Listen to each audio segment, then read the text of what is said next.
কুরআন মধুর বাণী আমি যখনই শুনি আমার মন ভরে যায়।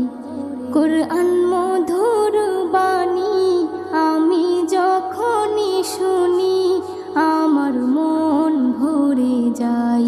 শোনো মুমিন মুসলমান, পড়ে দেখো না কুরআন, কত শান্তি পাওয়া যায়। কুরআন